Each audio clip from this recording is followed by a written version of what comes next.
Alright, welcome back everyone. It's Dr. R. Today we're just going to dive right into what you need to know to assist you passing nursing school and NCLEX.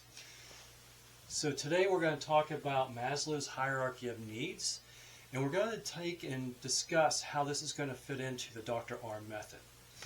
Now if you watched my previous videos, you would notice that we went through, is this a nursing process?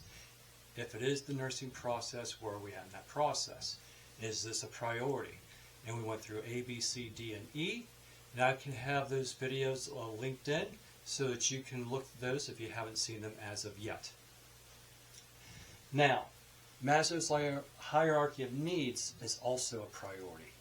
So, when you go down through and you ask yourself, is this a priority question? First thing you need to ask, is it A, B, C, D, and E? If not, then is it Maslow's? On the very bottom rung, or the big block of Maslow's hierarchy of needs triangle, the biggest block at the end is the foundation, and the base for everything is going to be your physiological needs.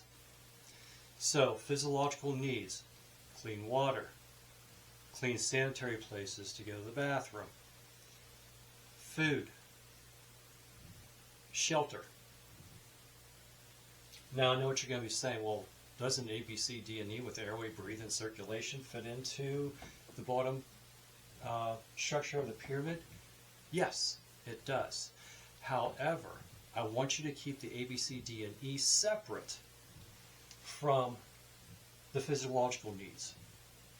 The only reason why is if you already think airway, breathing, circulation, you're going to keep yourself from getting less confused when you're stressed, taking your exam or exams. Just keep it separated. To me, I think that's the best method. By all means, do what you feel is right for you. Alright, so the next base of the pyramid, going up to step 2. This is going to be your safety and security needs. NCLEX loves to hit Maslow's safety needs, right? When you think of the safety, think of some priority questions that you get. What is the nurse's priority when delegating? That's going to fall under safety. Next up from there, in safety and security, obviously we're keeping patients safe. The other thing is, it's going to also talk about the patient's health. Do they have a poor health or good health? That falls into the safety and security. Do they have decent income coming in? All that stuff fits into safety and security. So financially secure, shelterly secure, all that. Now next, the third one up is love and belonging.